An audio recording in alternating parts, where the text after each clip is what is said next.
الشيطان الرجيم. بسم الله الرحمن الرحيم.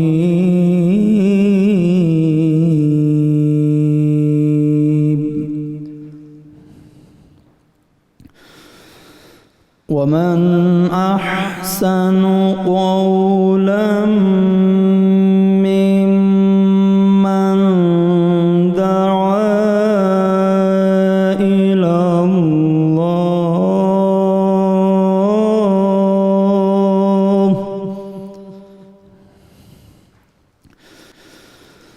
إلى الله وعمل صالحا وقال إنني من المسلمين.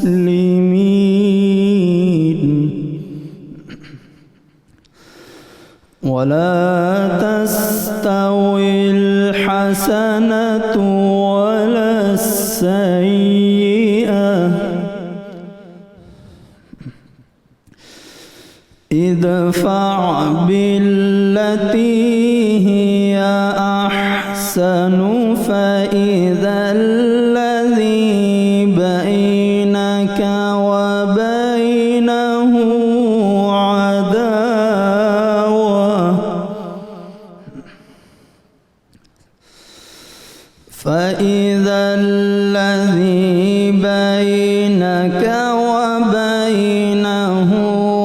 عداوة كأنه ولي بينك وبينه عداوة كأنه ولي حميم. وما يلقاها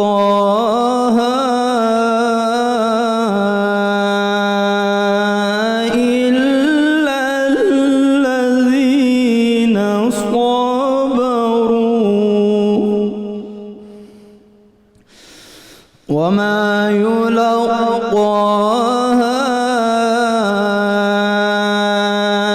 إلا ذو حظ عظيم.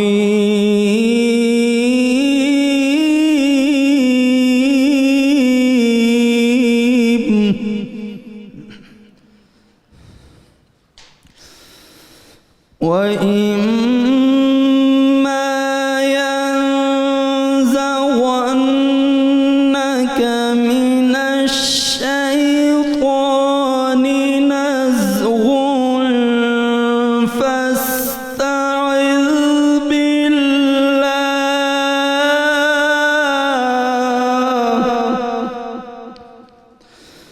إنه هو السميع العليم.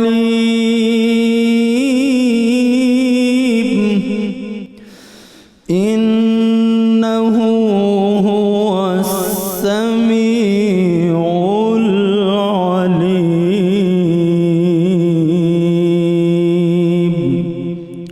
صدق الله العظيم. ماشاءاللہ جی ماشاءاللہ. یہ تھے جناب قاری محمد اکرم صاحب تلاوت کلام پاک فرما رہے تھے. الحمدللہ رب العالمین والصلاة والسلام علی سید الانبیاء والمرسلین. اللہم صلی علی سیدنا و مولانا محمد وعلی آلہ واصحابہ وبارک وسلم وصلی علیہ. دنیا کے تمام دیکھنے والوں کو، تمام چاہنے والوں کو، تمام پیار کرنے والوں کو، اور جہاں جہاں تک اس وقت میری آواز کو سنا اور مجھے دیکھا جا رہا ہے، جنید اقبال کی جانب سے انتہائی محبت کے ساتھ السلام علیکم. ایک بار پھر ناظرین، آپ کو میں رحمت رمضان کی خصوصی براہ راست نشریات میں افطار کے اس حسین سے موقع پر دل کی گہرائیوں سے خوش آمدید کہتا ہوں. قریب وسط میں آ چکے ہیں مغفرت کے عشرے کے ناظرین.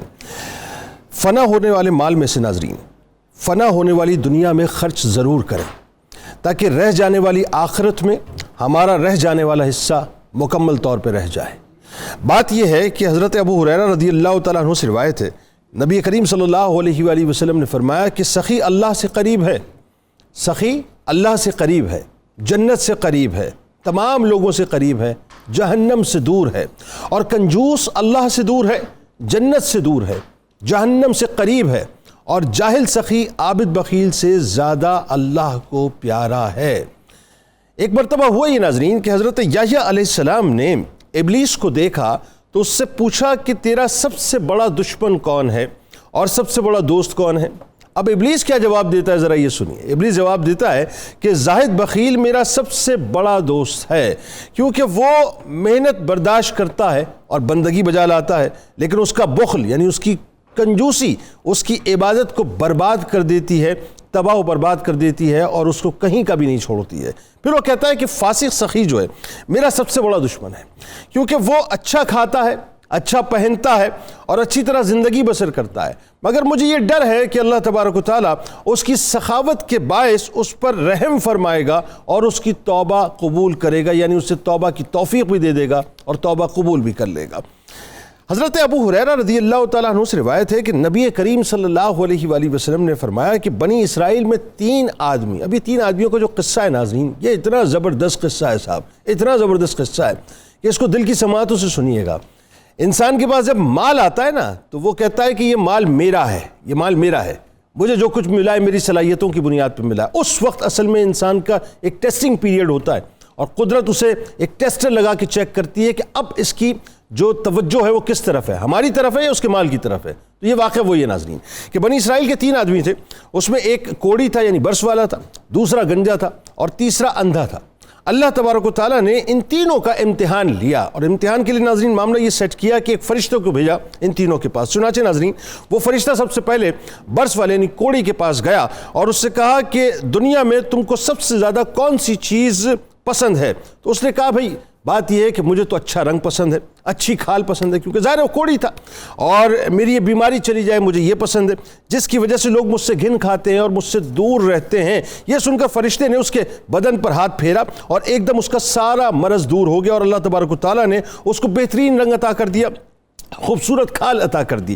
پھر فرشتے نے اس سے پوچھا کہ تمہیں کون سا مال پسند ہے؟ تو اس نے کہا کہ اونٹ۔ تو اللہ تبارک و تعالیٰ کی طرف سے اس کو حاملہ اونٹنی بھی عطا کر دی گئی، اور فرشتہ دعا دے کر یعنی برکت کی دعا دے کے وہاں سے چلا گیا۔ اس کے بعد ہوا یہ ناظرین کہ یہی فرشتہ اس گنجے کے پاس گیا اور گنجے سے پوچھا کہ تجھے دنیا میں سب سے زیادہ کیا پسند ہے؟ ظاہر ہے گنجے کو تو 2 بال چاہیے ہوتے ہیں، تو اس نے کہا بھائی خوبصورت بال چاہیے، میری یہ بیماری چلی جائے جس کی وجہ سے لوگ مجھ سے نفرت کرتے ہیں یا مجھے اچھا نہیں سمجھتے۔ یہ سن کر فرشتے نے اس کے سر پر ہاتھ پھیرا تو فوراً ہی اس کی بیماری چلی گئی، اور اللہ کی طرف سے اس کے سر پر خوبصورت بال آ گئے، بہترین بال آ گئے، معاملہ طے ہو گیا۔ اس سے فرشتے نے پوچھا کہ تجھے کون سا مال پسند ہے؟ اس نے کہا مجھے گائے پسند ہے۔ فرشتے نے اللہ کی طرف سے ایک حاملہ گائے اس کو دے دی، اور یہ کہہ کر چلا گیا کہ اللہ تعالیٰ تجھے بھی برکت عطا کرے۔ اس کے بعد ناظرین وہ فرشتہ اندھے کے پاس گیا اور اس سے کہا کہ تجھے دنیا میں سب سے زیادہ کون سی چیز پسند ہے؟ ظاہر اندھے کو کیا چاہیے؟ 2 آنکھیں ہی چاہیے۔ اس نے کہا بس یہی بات ہے جی کہ اللہ تعالیٰ میری بینائی مجھے واپس لوٹا دے تاکہ میں لوگوں کو دیکھ سکوں۔ فرشتے نے سنا تو اس کی آنکھوں پہ ہاتھ پھیرا، تو جیسے ہی ہاتھ پھیرا تو اس کی بینائی واپس آ گئی، تو دیکھنے لگا۔ اللہ تبارک و تعالیٰ نے اس کی بینائی کو لوٹا دیا۔ پھر فرشتے نے کہا کہ تم دنیا میں کون سا مال پسند کرتے ہو؟ اس نے کہا مجھے بکریاں پسند ہیں۔ اس نے گابن بکری اس کو دے دی اور دعا دے کر وہ چلا گیا۔ اچھا جی، اب وہ یہ ناظرین کہ اللہ کی جانب سے پھر اونٹنی، گائے اور بکری یعنی تینوں جو ہیں وہ بچے دینے لگے، اور پھر اس کے بعد معاملہ یہ ہوا کہ اللہ تعالیٰ نے ان کو بڑی برکت عطا کر دی۔ ایک میدان اونٹ سے بھر گیا، ایک میدان گائے سے بھر گیا، ایک میدان بکریوں سے بھر گیا۔ پھر کچھ دنوں کے بعد اب وہ فرشتہ دوبارہ آیا، اب امتحان کا وقت شروع ہو رہا ہے۔ اللہ نے اب دیا ہے، اللہ دے کے بھی آزماتا ہے، لے کے بھی آزماتا ہے، تو اب دے کے آزما رہا ہے۔ اب کیسے آزما رہا ہے دیکھیے کہ اسی شکل و صورت میں جو شکل و صورت میں پہلے آیا تھا دوبارہ آیا، اور ایک مسکین آدمی بن کر اس نے جو ہے وہ سوال کیا۔ سب سے پہلے اس شخص سے سوال کیا یعنی کہ جس کو اس نے اللہ تبارک و تعالیٰ نے بہت ہی اچھا رنگ عطا کیا تھا، چمڑا عطا کیا تھا، کہ بھئی یہ اللہ تبارک و تعالیٰ کی راہ میں جو ہے مجھے کچھ دے دے، میں سفر پہ جانا چاہتا ہوں، پریشان ہوں اور میرے پاس کوئی زیادہ راہ نہیں ہے۔ تو اس نے کہا بھئی بات یہ ہے کہ میں تو کچھ بھی نہیں دے سکتا، کیونکہ معاملہ یہ ہے کہ اس وقت تو میرے اوپر بھی حقوق ہیں اور مجھے بھی اپنی فیملی کے تمام معاملات دیکھنے، اپنے خاندان کے معاملات دیکھنے، لہٰذا میں اس میں کچھ بھی نہیں دے سکتا۔ تو فرشتہ جو ہے اس کے بعد پھر گیا دوسرے شخص کے پاس، اس سے بھی وہی سوال کیا، یعنی اس سے بھی یہ کہا کہ جی تو جو ہے مجھے کچھ دے دے اللہ کے نام پہ، میں بہت پریشان ہوں۔ اس نے بھی منع کر دیا، یعنی گائے والے نے بھی منع کر دیا، اور اس نے بھی یہ کہا کہ میں بھی جو ہے وہ اپنی فیملی کی تمام ذمہ داریوں کو اٹھا رہا ہوں، میں اس وقت تمہارے لیے کچھ بھی نہیں کر سکتا۔ ٹھیک ہے، وہ فرشتہ وہاں سے بھی چلا گیا۔ تیسرے شخص کے پاس گیا جس کے پاس بکریاں تھیں، اس سے کہا کہ بھئی مجھے کچھ دے دے، میں اس وقت پریشان ہوں, ضرورت مند ہوں. اس نے کہا بھائی تجھے جو چاہیے تو لے لے, کیونکہ مجھے جو کچھ بھی عطا ہوا ہے یہ سب اللہ کی طرف سے عطا ہوا ہے. میں تجھے لے جانے میں کسی چیز سے روکوں گا نہیں, نہ کسی چیز کا تجھے بوجھ رکھوں گا. اس فرشتے نے کہا کہ اللہ تبارک و تعالیٰ نے مجھے امتحان کے لیے بھیجا تھا, نہ مجھے تجھ سے کچھ چاہیے, نہ مجھے اس گائے والے سے کچھ چاہیے تھا, نہ مجھے اس اونٹ والے سے کچھ چاہیے تھا, لیکن اللہ نے تم دونوں تینوں کو دے کر آزمایا اور مجھے بھیجا. اس آزمائش میں اونٹ والا بھی پورا نہیں اترا, یعنی جس کو اللہ تعالیٰ نے برس کے مرض میں مبتلا کیا تھا اور اس کو شفا دے دی تھی, وہ گائے والا بھی پورا نہیں اترا جس کو اللہ تبارک و تعالیٰ نے آنکھیں عطا کر دی تھی. اور اس کے بعد جب میں تیرے پاس آیا تو اس امتحان میں پورا اتر گیا. اللہ تبارک و تعالیٰ نے اس امتحان کو تیرے ذریعے سے پورا کر دیا. اب اللہ تعالیٰ کو میں یہ گزارش کرتا ہوں کہ اللہ تعالیٰ تجھے برکتی بھی عطا کرے اور تجھ پر رحمتوں کا نزول بھی کرے. بہرحال وہ دعا دے کے وہاں سے چلا گیا. نتیجہ یہ نکلا ناظرین کہ جو مال اللہ تعالیٰ نے اس کوڑی کو اور اس گنجے کو عطا کیا تھا وہ تو سب ختم ہو گیا, لیکن جس کو بکری عطا کی تھی اللہ تعالیٰ نے اس کو مزید برکتیں عطا کر دی. تو اللہ کی راہ میں خرچ کریں بنیادی طور پہ, اللہ تبارک و تعالیٰ اس میں برکتیں عطا کرتا ہے. ہمارے ساتھ جو شخصیات موجود ہیں یقیناً کسی بھی تعارف کی محتاج نہیں. پہلی شخصیت میرے بائیں جانب موجود ہیں, آپ ممتاز شاعر ہیں, ممتاز ادیب ہیں, کالم نگار ہیں, عظیم استاد ہیں, اور کیا کمال گفتگو کرتے ہیں محترم جناب پروفیسر ڈاکٹر معین نظامی صاحب تشریف فرمائیں. میرے دائیں جانب محترمہ زحا اکرام صاحب موجود ہیں, ماہر غذائیات ہیں. ان سے انشاءاللہ گفتگو کریں گے اور ان سے سوالات بھی کریں گے کہ آج آپ ہمیں بتائیے صاحب کہ رمضان کے موقع پر ہمیں کن کن ٹپس کو اختیار کرنا چاہیے. اور ملک کے معروف شناخہ جناب محمد فیصل نقش بندی صاحب ہمارے ساتھ موجود ہیں. آپ کو بھی خوش آمدید, السلام علیکم. اور آخر میں عائشہ خالد صاحب ہمارے ساتھ کچن میں موجود ہیں, آپ کو بھی خوش آمدید, بلکہ ایک بار تمام لوگوں کو السلام علیکم. اچھا جی, کچن کی طرف چلتے ہیں. سب سے پہلے عائشہ صاحبہ بتائیے کیا بنانے جا رہی ہیں؟ جی سر السلام علیکم. سر آج ہم 3 ڈشز بنا رہے ہیں. سب سے پہلے میں بنا رہی ہوں مرغ یخنی پلاؤ, اس کے ساتھ بناؤں گی بیف چپلی کباب, اور ڈرنک میں بنا رہی ہوں بادام پستہ دودھ. تو مرغ یخنی پلاؤ کے لیے میں نے آدھا کلو چاول اور 1 کلو چکن. چکن کو میں نے پانی کے ساتھ جو ہے ثابت گرم مسالے, لہسن, ادرک اور پیاز ڈال کے یخنی بنانے کے لیے چھوڑ دیا, اور چاول جو ہے اس کو سوک کر دیا. تو بس ہم آئل کے اندر 1 کپ انین ڈال کے اس کا تڑکا بنائیں گے اور یخنی کے ساتھ جو ہے چاولوں کو پکائیں گے. اس میں کوئی بھی ہم مرچ کا استعمال نہیں کریں گے, صرف اس کو کالی مرچوں کے اندر بنائیں گے. ساتھ میں بنا رہی ہوں بیف چپلی کباب, جس کے لیے میں نے 1 کلو بیف کا قیمہ لیا تھا فیٹ والا. اس کے اندر میں نے 1 کھانے کا چمچ لہسن ادرک پیسٹ سے بھنا ہوا زیرہ, انڈا, مکئی کا آٹا, پیاز, ٹماٹر اور ہرا دھنیا ڈال کے اس کو مکس کر کے رکھ دیا, کچا پپیتا ڈال کے, اور اس کی ہم چپلی کباب بنائیں گے. اس کے ساتھ جو ڈرنک ہے وہ میں نے بادام پستہ دودھ ہے, تو میں نے 1 لیٹر دودھ کو آدھا کپ بادام پستہ ڈال کے پکنے کے لیے رکھ دیا تاکہ وہ لال ہو جائے. اس کے بعد اس میں چینی ڈالوں گی, اس کے ساتھ میں ابلا ہوا ساگو دانہ, اور اس کو بالکل اینڈ میں ہم اس میں ڈالیں گے تخم لنگا. تو یہ ہمارا آج کا جو ہے وہ تینوں ریسیپیز ہو جائیں گی. اور آپ کی جو ہے آج کھانے میں ہے توری. کیا بات ہے, واہ, بہت شکریہ جی. والدہ کو میرے سے آج توری ہے, بڑی مہربانی, بہت شکریہ.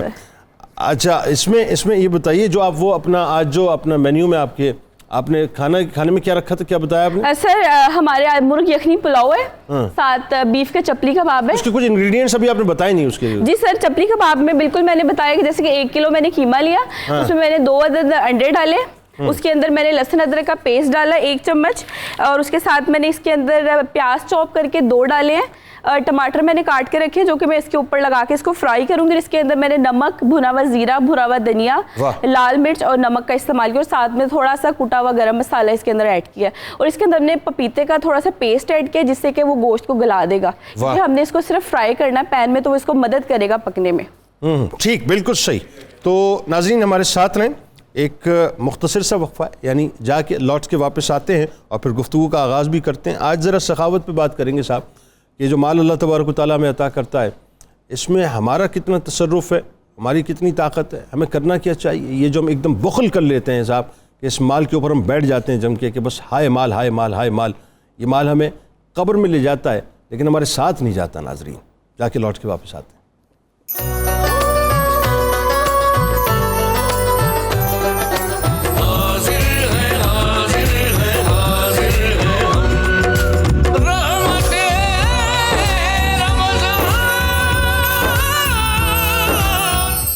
ہمارے ساتھ ملک ممتاز عالم دین, میرے دل کے بہت قریب جناب مفتی محمد فاروق القادری صاحب نے بھی ہمیں جوائن کیا. آپ کو بھی خوش آمدید کہتا ہوں جی. اور آغاز کرتے ہیں میرا خیال ہے مفتی صاحب آپ سے ہی کہ سب سے پہلے تو ذرا یہ آج سخاوت کے حوالے سے کوشش کریں گے تھوڑی بہت گفتگو ہو سکے یہ جو سخاوت کا تصور قرآن دیتا ہے کیا ہے؟ بسم اللہ الرحمن الرحیم. جنید بھائی، اللہ تعالیٰ نے اپنے بندوں کو جو مال و متاع دیا ہے اس میں معاشرے کے دیگر لوگوں کا بھی حق رکھا ہے. ٹھیک. جو محتاج، ضرورت مند اور غریب اور کمزور لوگ ہیں ان کو اپنے عزیز مال میں سے کچھ نہ کچھ دینے کا نام سخاوت ہے. قرآن مجید نے اس کی ترغیب دی اور اس پر بھاری اجر و ثواب کی نوید سنا کر شوق بڑھایا تاکہ سوسائٹی میں بیلنس آ سکے، تاکہ محتاج کی جو احساس کمتری ہے وہ ختم ہو سکے. ٹھیک. اور وہ اپنے آپ کو سوسائٹی کے دیگر افراد کی طرح برابر کا فرد سمجھ سکیں. اوکے. اس کی ایک حکمت بھی ہے، وہ یہ ہے کہ اگر امراء اور صاحب ثروت لوگ سخاوت نہ کریں، غریب کو، محتاج کو، ضرورت مند کو اس کی صعوبت اور تکلیف کے حوالے ہی رہنے دیں تو اس سے غریب پھر جرائم کا راستہ اختیار کرے گا. ٹھیک ہے. وہ اپنے اور اپنے بچوں کی بھوک کو مٹانے کے لیے لوگوں کے گلے کاٹے گا تو نتیجہ فساد فی الارض ہوگا. ٹھیک. سو سخاوت ایک ایسا حکمت آمیز حکم ہے جس سے سوسائٹی میں امن، سوسائٹی میں بیلنس، ٹھیک، سوسائٹی میں سکون کی راہ ہموار ہوتی ہے. اب قرآن مجید میں دیکھیں پہلے پارے میں ہی آپ سورہ بقرہ کے آغاز میں دیکھیں تو اللہ تعالیٰ نے متقین جو اللہ کے محبوب اور پیارے لوگ ہیں ان کی شناخت بتائی، ان کی علامات بتائی تو فرمایا وہ ایمان بالغیب رکھتے ہیں، نماز قائم کرتے ہیں، وَمِمَّا رَزَقْنَاهُمْ يُنْفِقُونَ، اور جو ہم نے انہیں رزق دیا ہے اس میں سے وہ اللہ کے بندوں پر خرچ کرتے ہیں. چوتھے پارے کا آغاز جس آیت سے ہوتا ہے وہ آیت اس مسئلے میں اپنی جگہ ایک بہت بڑی اور بڑی خوبصورت اور جامع آیت ہے. اللہ کریم فرماتا لن تنالوا البر حتی تنفقوا مما تحبون. سبحان اللہ. سبحان. یہاں لوگوں تم اس وقت تک بر نہیں پا سکتے. بر کہتے ہیں اللہ کی رضا اور رحمت کو. ٹھیک. یعنی تم اللہ کی رضا اور رحمت اس وقت تک نہیں پا سکتے جب تک اللہ اور تمہارے درمیان جو ایک رکاوٹ ہے اسے دور نہ کر دو. وہ رکاوٹ کیا ہے؟ تنفقوا مما تحبون. جو تمہیں سب سے زیادہ چیز پسند ہے وہ اللہ کی راہ میں نہ دے دو. بالکل ٹھیک. دیکھیں بندے اور رب کے درمیان جو پردہ ہے نا وہ خواہش کا ہے. ٹھیک. اور وہ خواہش سب سے بڑی ہوتی ہے مادیت کی، دولت کی، دنیا کی نعمتوں. ٹھیک. اب اگر بندہ وہی اپنے محبوب اور اپنے رب کی رضا کے لیے اور اس کے حکم کی تعمیل کے لیے عطا کر دیتا ہے، اس کا مطلب ہے کہ اس نے اپنے رب کی حقیقی رضا اور خوشی پا لی ہے. ایک جملہ مجھے کہنا ہے، جب یہ آیت نازل ہوئی تو حضرت ابو طلحہ حاضر ہوئے، عرض کی یا رسول اللہ مجھے سب سے زیادہ عزیز میرا باغ ہے بیرہا. بڑا آئیڈیل باغ تھا، لوگ اس باغ کو دیکھ کر رشک کرتے تھے کیا باغ ہے طلحہ کا، ابو طلحہ کا. انہوں نے عرض کی یا رسول اللہ میں اللہ کی رضا پانے کے لیے اور اللہ کے رسول کی خوشی چاہتے ہوئے اپنی یہ عزیز چیز دینا چاہتا ہوں. سرکار کریم علیہ السلام نے فرمایا ہم نے قبول کی، تم اس طرح کرو اسے اپنے رشتہ داروں میں دے دو. تو انہوں نے اپنے رشتہ داروں میں جو کمزور، محتاج، ضرورت مند لوگ تھے ان میں تقسیم کر.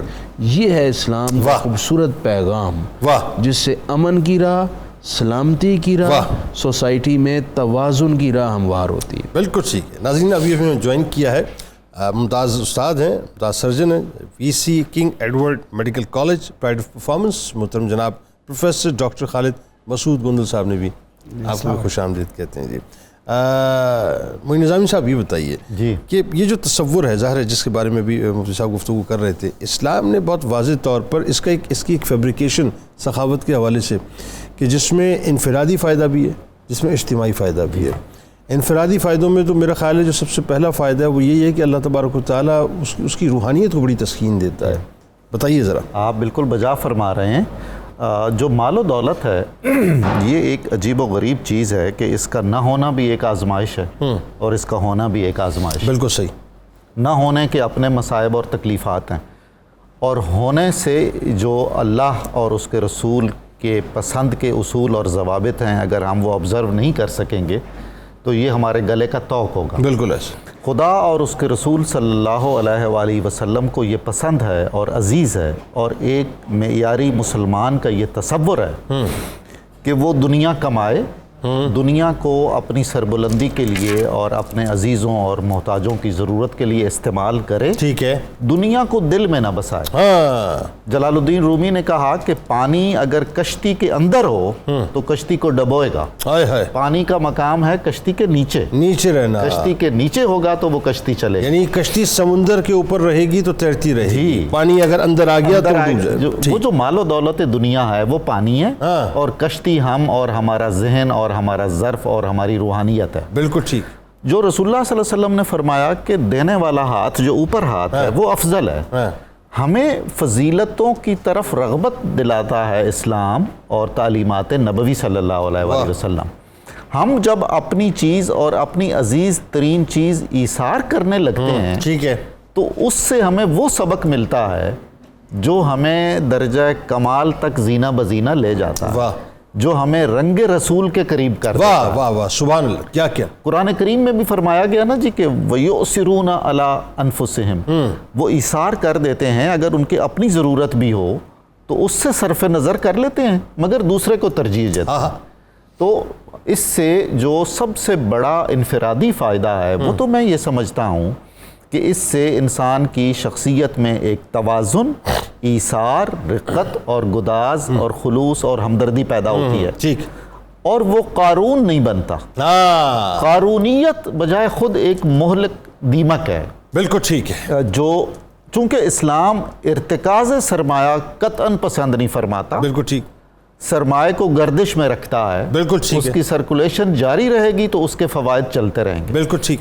دوسرا پہلو اس کے جو اجتماعی فوائد ہیں، اجتماعی فوائد بھی ایسے ہیں کہ بعض اوقات تو سچ یہ ہے کہ کسی ایک آدمی کی آپ جان بچائیں تو فرمایا گیا ہے ایک آدمی کی جان بچائیں تو جیسے پوری کائنات کی جان بچائیں. بالکل. آپ کسی محتاج کی جو مریض ہے اور اس کے پاس علاج کے پیسے نہیں ہیں، زندگی اور موت کی کشمکش میں مبتلا ہے، تو اگر آپ اس کی مدد کریں گے، اچھا خدا دیکھیے اللہ تعالیٰ کا کمال ہے حضور، مجھ سے بڑا کون ہے جس کا مقروض خدا ہے. خدا نے فرمایا ہے کہ کون ہے جو مجھے قرض دے. یہ اسی کی شان کریمی ہے، ورنہ ہم کیا اور ہمارا مال کیا اور ہماری حیثیت کیا ہے. بالکل ٹھیک ہے. تو ہم اگر کسی کو قرض دیتے ہیں تو جو مقروض ہے وہ خیال رکھتا ہے اس کا. بالکل صحیح. تو خداوند تعالیٰ جو پہلے بھی ہمارا خیال رکھتا ہے، اگر ہم اسی کی مخلوق کی خدمت کے لیے اسی کا دیا ہوا اسی کی چیز اسی کو لوٹائیں گے، کیا بات ہے. اور پھر وہ بڑھا کے لوٹائے گا اور اس کی رضا الگ سے ہمیں حاصل ہو جائے. کمال یہ کہ آپ کسی عام انسان کو قرض دیں تو اس بات کی ایشورنس نہیں ہوتی کہ وہ پیسہ آپ کے پاس واپس آئے گا. جی. تعلقات خراب ہو جاتے ہیں، دوستیاں خراب ہو جاتی ہیں، رشتہ داریاں خراب ہو جاتی ہیں. وہ کہتے ہیں نا پیسہ جو ہے کینچی ہے بنیادی طور پہ تعلق کا. لیکن یہ وہ قرضے جو آپ دیتے ہیں، اچھا دینے جس کو دے رہے ہیں اسی کا مال ہے، اسی کو دے رہے ہیں. اور کمال یہ کہ اس کی ایشورنس مطلب آپ اس کو انفینٹی پہ لے جائیے، ہے ہی ہے کہ وہ پلٹ کے آنا. بالکل. اور کئی گنا ہو کے آنا یہ پتہ یہ معلوم نہیں ہے. اور اس سے زیادہ جو کئی گنا آئے گا اس سے زیادہ طیب طاہر اور حلال کیا کہنے. ڈاکٹر صاحب ذرا آپ اپنا انپٹ دیجیے. آپ ماشاءاللہ اتنی طب کے حوالے سے اور دیگر شعبوں کے حوالے سے بڑا آپ کا کام ہے، اور یہ جو سماجی کنسیپٹ ہے خاص طور پہ، یہ سماجی کنسیپٹ ہی ہے نا، کیونکہ ظاہر آپ لوگوں کی داد رسی کرتے ہیں، آپ لوگوں پہ مال خرچ کرتے ہیں، آپ سخاوت اختیار کرتے ہیں. تو یہ سخاوت کا جو تصور اسلام جو اتنا فورسفلی بیان کرتے کیا ہے؟ اسی کی کنٹینیوٹی میں دنیا میں ہمارے ساتھ 3 بھائی ہیں نا. ایک بھائی روپیہ پیسہ ہے. اچھا. جب جسم اور روح کا تعلق ختم ہو گیا تو وہ روپیہ پیسہ کسی کا ہو گیا. بالکل ٹھیک ہے. دوسرا بھائی عزیز و اقربا اور رشتہ دار ہیں. ٹھیک ہے. دنیا سے جانے کے بعد چند سال یاد رکھتے ہیں پھر بھول جاتے ہیں. بالکل ایسا. تیسرا بھائی وہ جو آپ کے ساتھ قبر میں حشر میں جاتا ہے اور جنت تک آپ کو واہ واہ کیا مال. اور جو تیسرا بھائی ہے وہ آپ کا وہ مال، وہ صدقہ، وہ اعمال جو آپ دنیا میں دوسروں کے لیے کر رہے ہوتے ہیں. واہ. احکام الہی، نبی صلی اللہ علیہ وسلم کے طریقے، اور پھر صدقات جاریہ میں یہ سخاوت جس کا تذکرہ ہو رہا تھا. فرمایا کہ اپنا مال کا کون سا ہے جو آپ کے پاس ہے، اپنا مال نہیں ہے جو آپ نے آگے بھیج دیا. اور آگے کون سا مال بھیجا؟ جو آپ نے کسی پہ خرچ کیا. اور میں یہ سمجھتا ہوں کہ میڈیکل کے شعبے میں ماشاءاللہ ایسے ایسے لوگ موجود ہیں کہ جو نام بھی نہیں بتاتے، پورے وارڈ انہوں نے بنا دیے. ابھی ہمارے ایک ڈاکٹر صاحب، ان کا نام کا تذکرہ بھی میں نہیں کرنا چاہتا، ایک پورا بلاک انہوں نے بنا دیا. اور یہ وہ صدقات جاریہ ہیں. جب انسان دنیا سے جائے گا، جانے کے بعد وہ اللہ سے کہے گا، مفہوم کچھ ایسے ہے کہ یا اللہ 60-70 سال کی زندگی تھی، یہ جو دفاتر نیکیوں کے یہ کہاں سے آ گئے؟ تو پھر یہ فرمایا جائے گا کہ آپ نے یہ صدقہ کیا، یہ آپ نے سخاوت کی، یہ آپ نے مدد کی، وہ ساری نیکیاں آپ کے کھاتے میں. کمال بات یہ کہ اللہ تبارک و تعالیٰ وہ پہاڑ جیسی نیکیاں ہوں گی. انسان ہی سوچے گا کہ یہ تو میں نے اللہ کیا ہی نہیں ہے. لیکن وہی بات ہے، وہ دعائیں جو قبول نہیں ہوئی، وہ اعمال جو اللہ تبارک و تعالیٰ نے قبول کر لیے، کیا اللہ کا نظام ہے کہ وہ اس کو فلرش کرتا رہے گا، اس کو بڑھاتا رہے گا اور بڑھا کے ہمیں ریٹرن کرے گا. یہ وہ چیزیں ہیں جس کا فقدان ہے معاشرے میں. ہمیں پتہ ہونا چاہیے کہ یتیم ہے، سر پہ دست شفقت رکھا، جتنے بال ہاتھ کے نیچے ہیں اتنی نیکیاں مل گئی. اور فرما رہے تھے کہ مریض، اگر ایک مریض کی عیادت کی صبح کو شام تک، شام کو کی صبح تک، 70,000 فرشتے کر رہے ہیں. اور اگر کسی مرض کو شفا مل گئی، ایسا آپ نے سخاوت کر دی، اس کے ہاتھ اٹھ گئے، دعا قبول ہو گئی، آپ کی دنیا بھی بن گئی آخرت میں. واہ کیا اچھی بات، کیا اچھی بات، کیا اچھی بات ہے. جی کچن کہاں تک پہنچا عائشہ صاحبہ؟ جی سر، افطار ہمارا ریڈی ہے. یہاں پہ میں نے مرغ یخنی پلاؤ کو بس یخنی کے ساتھ پکا کے چاولوں کو دم دے دیا تھا، اور یہاں پہ میں نے اس کو ڈش آؤٹ کر دیا. یہاں پہ ہمارا جو بادام پستہ دودھ تھا وہ اچھے سے ٹھنڈا ہو گیا. اس کو میں نے اینڈ میں اس کے اندر تخم ملنگا ڈالا اور اوپر اس کو پستے بادام کے ساتھ گارنش کر دیا. اور یہاں پہ جو چپلی کباب ہے، اس کو بھی میں نے اوپر ایک ٹمیٹو رکھ کے اس کو دبا کے جو ہے وہ اس کے کباب بنائے، اور اس کے بعد اس کو فرائی کر کے، اور یہ ہمارے یہاں پہ کباب بھی ریڈی ہو گیا. واہ بہترین بہترین، کیا بات ہے. یہ اسکرین پہ کباب آ بھی رہے ہیں. مفتی صاحب آپ ذرا دیدار کر لیجئے. یہ زیارتیں آپ کرتے رہا کریں. یہ ان کا شدت سے انتظار ہے. اچھا، زوہا اکرام صاحب ہمارے ساتھ موجود ہیں. زوہا یہ بتائیے، ہمارے یہاں نارملی ہوتا ہے کہ سحر و افطار میں چونکہ ہم بسیار خور بہت زیادہ ہیں، ہمیں تو بس جو مل جائیں وہ کھاتے ہیں ظاہر ہے، اور جتنا مل جائے کھاتے ہیں. تو وہ جو وزن کا مسئلہ آتا ہے کہ صاحب موٹاپا ہو گیا، اب اس کو مطلب موٹاپا نہ ہو، وزن کنٹرول میں رہے، تو اس کے لیے کیا کیا جائے؟ سب سے پہلے تو یہ بتانا چاہتی ہوں کہ سورہ بقرہ میں اللہ تعالیٰ نے فرمایا کہ اے ایمان والو روزے رکھو جس طرح کہ تم سے پہلے لوگوں نے روزے رکھے تاکہ تم پرہیزگار بن سکو. تو رمضان ایک بہترین اپارچونٹی ہے نہ صرف اسپریچول ایکسلنس حاصل کرنے کے لیے بلکہ ویٹ کو ریڈیوس کرنے کے لیے بھی. وہ کیسے؟ بہت سارے لوگ ایسا سمجھتے ہیں کہ ہم اگر بہت سویرلی اور اسٹرکٹلی ڈائٹ کو ریسٹرکٹ کریں گے تو ہی وزن کو ریڈیوس کر سکتے ہیں. لیکن میں آج آپ لوگوں کو کچھ ایسی ٹپس بتاؤں گی، کچھ ایسی ڈائٹری موڈیفیکیشنز بتاؤں گی جس سے آپ with in 1 month 3 to 5 kgs reduce کر سکتے ہیں. اور وہ ڈائٹ پلان آپ فالو کریں، اس پہ کچھ خاص ڈائٹری ریسٹرکشنز نہیں ہوں گی، بس آپ نے 30 منٹس کی واک جو ہے وہ ساتھ جو ہے وہ جاری رکھنی ہوگی. سحر کے وقت جنید بھائی اس میں یہ کر سکتے ہیں کہ سب سے پہلے چیا سیڈ سے پانی کے اندر چیا سیڈز کو سویل کر لیں، تخم ملنگا یعنی کہ، اور سحر کے وقت فوراً اس کو جو ہے وہ کنزیوم کیا جائے. اور اس کے بعد جو لوگ جن کو ہارٹ ڈس آرڈر، بلڈ پریشر یا کوئی اور بیماری ہے تو وہ اسکریمبلڈ ایگ لیں جس کے اندر صرف ایگ وائٹ کا استعمال کریں اور ایگ یولک کا استعمال نہ کریں. اور اس کے ساتھ برین بریڈ کا اگر 2 پیس استعمال کریں گے تو وہ زیادہ بہتر ہے. یوگرٹ ایک بہترین آپشن ہے سحر میں کنزمپشن کے لیے، کیونکہ اس کے اندر پرو بایوٹکس ہوتے ہیں جو ہمارے اسٹمک کے اندر گڈی بیکٹیریا کو بڑھاتا ہے اور ہماری امیونٹی کو مضبوط کرتا ہے. بلکہ یوگرٹ کے بارے میں یہ بھی کہا جاتا ہے کہ یہ لائف سپین کو بھی انکریز کرتی ہے، ہماری امیونٹی کو بوسٹ کرتی ہے. بلکہ میرے خیال ہے حکیم لقمان کا جملہ تھا، انہوں نے فرمایا تھا کہ وہ مجھے سمجھ نہیں آتا کہ دہی کھانے والے مرتے کیوں ہیں، ایسے کچھ ہے. اور اس کے علاوہ کچی لسی کا استعمال کیا جا سکتا ہے، اس کے اندر بھی لیکٹک ایسڈ ہے، وہ بھی ہماری اسکن ہیلتھ کو بھی بہتر رکھتا ہے اور امیونٹی کو بھی بہتر رکھتا ہے. پھر افطار میں ہمارے ہاں عادت یہ ہوتی ہے لوگوں کی کہ وہ پریزرویٹو اور فلیورنگ ایجنٹ سے بنا ہوا مشروب یا کوئی ڈرنک استعمال کرتے ہیں. یہاں پہ بھی میں یہ ریکمینڈ کروں گی کہ افطار میں پھر چیا سیڈ سے بنا ہوا کوئی ڈرنک لیں، لیمو پانی کے اندر چیا سیڈس ڈال لیں. اچھا کسی بھی جو بھی ڈرنک بنا رہے ہیں اس کے اندر چیا سیڈس کو اچھی طریقے سے سویل کر لیں اور اس کو لیں. فروٹ چاٹ ایک بہترین آپشن ہے, اس کے اندر اینٹی آکسیڈنٹس کیونکہ بہت سارے فروٹس کے اندر رچ ہوتا ہے, تو وہ اس کے اندر کیوی, پپایا, سیب, امرود سے بنا ہوا فروٹ چاٹ جو ہے اس کو استعمال کریں. دہی پھلکیوں کا استعمال کیا جا سکتا ہے, چنا چاٹ کا استعمال بھی کیا جا سکتا ہے. بہت سارے لوگ جو ہیں وہ ڈائٹیشنز اور نیوٹریشنسٹ جو ہیں وہ ابھی شوز پر آ کے یہی کہہ رہے ہیں کہ فرائیڈ آئٹمس کا استعمال بالکل بھی مت کریں, یہ اس میں کیلری زیادہ ہوتی ہیں اور ویٹ جلدی جو ہے وہ گین ہوتا ہے.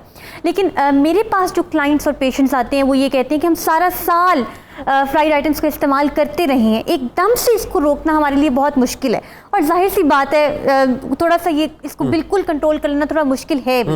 تو ایک رخصت دے دیتی ہوں لوگ جو دیکھ رہے ہیں ان کو کہ زیادہ سے زیادہ 1-2 پکوڑے اور ایک باتیں تو بڑی شرعی پہلو کے اندر ہو رہی ہیں, بڑے شرعی پیراہے میں ہو رہی ہے. میں رخصت ایک چھوٹا سموسہ مزہ آیا بھائی آپ سے بات کر کے, کیا بات ہے, وہ کنزیوم کیا جا سکتا ہے اگر کسی کا بہت دل کرے, لیکن اگر اس سے بچیں گے تو وہ ظاہر سی بات ہے زیادہ بہتر ہے. رخصت کیا دے رہی تھی ابھی بتائیے. رخصت یہی نا کہ 2 پکوڑے کھا لیں, کہ 2 پکوڑے, حضرت پکوڑا سر, حضرت پکوڑا کھا. ہاں جی بالکل, اور ایک چھوٹا سموسہ اس کا استعمال. لیکن فروٹ چاٹ پھر آپ نے لازمی ساتھ کھانی ہے, اور ڈرنک کا جو میں نے بتایا چیا سیڈز والی وہ بھی اس کے ساتھ لازمی لینی ہے. اس کے بعد ڈنر میں چکن کری, ویجیٹیبل کری کے ساتھ, ہول ویٹ چپاتی کے ساتھ وہ لیا جا سکتا ہے. لیکن رات سونے سے پہلے لیمن گراس کا کہوا یا سنیمن ٹی کا استعمال کریں تو وہ بھی ویٹ ریڈکشن کے اندر بہت زیادہ ہیلپ کرے گا. بہترین ہے. ڈاکٹر صاحب آپ سے تو یہ تشنگی رہی, آپ سے تو باقاعدہ ایک نشست جو ہے نا پراپر ہونی چاہیے ایک اور پروگرام میں, اور مطلب بڑی زبردست آپ گفتگو کر رہی ہیں, یقین مانیے. خصوصاً جو رخصت دے رہی ہیں اس جو رخصت انہوں نے دی, اب تو گفتگو دیکھیں ہمیں ایسا ہی آدمی چاہیے جو رخصت دے, اس دور کے اندر آدمی وہی بہتر ہے. دیکھیے حضور ہم تو عظیمت کے راستے کے سر ہم ایسے بھی قائل نہیں اور رہے بھی نہیں ہیں. آپ دیکھیں نا پوری قوم کسی اور چکر میں لگی ہوئی, عظیمت چاہیے نہیں نا. ہاں جی کیا بتانے والی ہیں, کہاں تک پہنچی؟ جی سر بالکل, افطار ہماری بالکل ریڈی ہے, بس اب انتظار کریں کہ جیسے افطار کا ٹائم ہو تو سب کو کھانے کا موقع ملے. سب کو انتظار ہے, سب کو انتظار ہے, فکر نہ کریں. آئیے ناظرین ہمارے ساتھ رہیے اور قصیدہ غوثیہ کی طرف چلتے ہیں. مفتی صاحب انشاءاللہ قصیدہ غوثیہ پڑھیں گے, ہم نے ان کے ساتھ شامل ہونا, پھر اس کے بعد انشاءاللہ مل کر اجتماعی دعا بھی کریں گے. بسم اللہ الرحمن الرحیم. اللهم صل على سيدنا ومولانا محمد معدن الجود والكرم وآله وبارك وسلم. يا شاہ جینا یا شاہ جینا یا شاہ جینا یا شاہ جینا. سقاني الحب كاسات الوصال فقلت لخمرتي نحوي تعالي سعت ومشت لنحوي في كؤوس فهمت بسكرتي بين الموالي فقلت لصائر الأقطاب لموا بحالي وادخلوا وانتم رجالي وهموا واشربوا وانتم جنودي فساق القوم بالوافي ملالي شربتم فضلتي من بعد سكري ولا نلتم علوي واتصالي مقامكم العلا جمع ولكن مقامي فوقكم ما زال علي أنا في حضرة التقريب وحدي يصرفني وحسبي ذو الجلال أنا البازي واشهب كل شيء ومن ذا في الرجال يعطي مثالي كصاني خلعة بطراز عزم وتوجني بتيجان الكمال واطلعني على سر القديم وقلدني وعطاني سؤالي وولاني على الأقطاب جمعا فحكمي نافذ في كل حال. يا شاہ جیلا یا شاہ جیلا یا شاہ جیلا یا شاہ جیلا. فلو القيت ألقيت سري في بحار لسار الكل غورا في الزوال ولو ألقيت سري في جبال لدقت واختفت بين الرمال ولو ألقيت سري فوق النار لخبدت وانطفت من سر حالي ولو ألقيت سري فوق ميت لقام بقدرة المولى تعالي وما منها شهور أو دهور تمر وتنقضي إلا أتالي وتخبرني بما يأتي ويجري وتعلمني فاقصر عن جدالي مريديهم وطب واشتح وغني وافعل ما تشاء فالاسم عالي مريدي لا تخف الله ربي عطاني رفعة نلت المنال يا شاه جيلا يا شاه جيلا يا شاه جيلا يا شاه جيلا تقولي في السماء والأرض دقت وشوس السعادة قد بدالي بلاد الله ملكي تحت حكم وقت قبلي قد صفالي نظرت إلى بلاد الله جمعا كخردلة على حكم اتصالي وكل ولي له قدم وإني على قدم النبي بدر الكمال وكل ولي له قدم وإني على قدم النبي بدر الكمال مريدي لا تخواش فإني عزوم قاتل عند القتال أنا الجيلي محي الدين اسمي وعلامي على رؤوس الجبال أنا الحصني والمخضع مقامي وقدامي على عنق الرجال وعبد القادر المشهور اسمي وجدي صاحب العين الكمال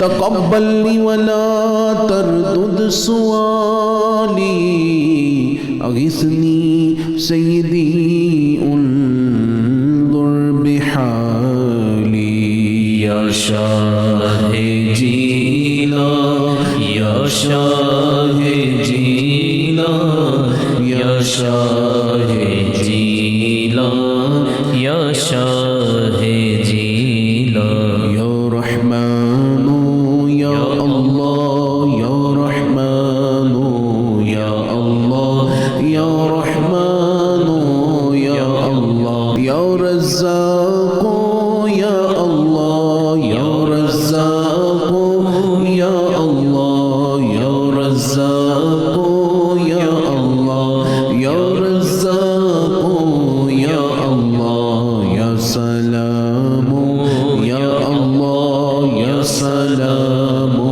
يا الله يا سلام يا الله يا حي يا قيوم يا حي يا قيوم يا حي يا قيوم يا مسبب الأسباب يا مسبب الأسباب يا مسبب الأسباب يا ذا الجلال والإكرام الحمد لله رب العالمين والصلاة والسلام على سید الانبیاء والمرسلین اے پروردگار عالم تمام روزے داروں کا آج کا روزہ قبول فرما اے اللہ ہم تیرے حضور درخواست پیش کرتے ہیں ہمارے ماں باپ کی ہمارے بہن بھائیوں عزیزوں اور احباب کی جو زندہ ہیں جو گزر چکے ہیں سب کی بخشش فرما اے اللہ کریم خصوصاً ہمارے ناظرین میں ہمارے ساتھ شامل دعاؤں میں تمام احباب کے گھر والوں میں جو بیمار ہیں اے اللہ سب کو شفائے کامل عطا فرما اے میرے اللہ اپنے فضل مہربانی سے مقروضوں کے قرضے اتار دے اے اللہ تنگ دستوں کی مدد فرما پروردگار عالم اولاد کی طرف سے ماں باپ کو ٹھنڈی ہواؤں کے جھونکے عطا فرما سب کے بچوں کے مستقبل روشن کرنا بچوں بچیوں کے لیے اچھے رشتے دے دے جن کی بچیوں کی شادیاں ہو گئی ان کو سسرال میں عزت اور سکون دے دے بے اولادوں کو اولاد سے نواز دے خصوصاً اے اللہ پاکستان کے تمام بحرانوں کا خاتمہ کر دے اس ملک کو حضور علیہ السلام کے اسوہ نور پر چلنے والا پاکیزہ ملک بنا، یہاں کے رہائشیوں کو، اس ملک کے مکینوں کو خیر و برکت دے دے۔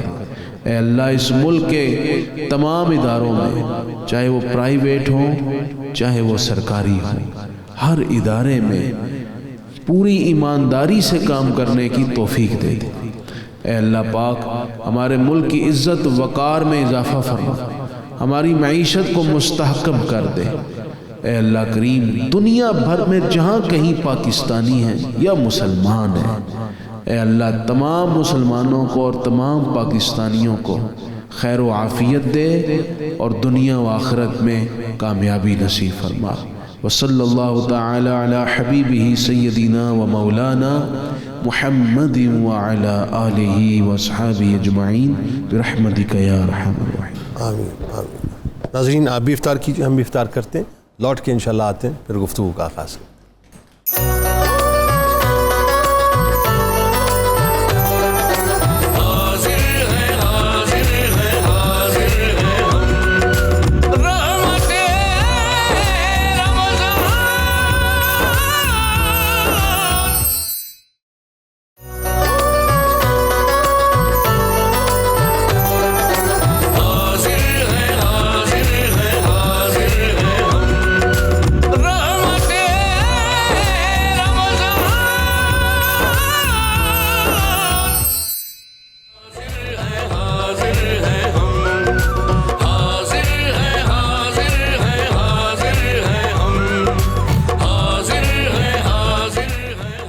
خوش آمدید خواتین و حضرات۔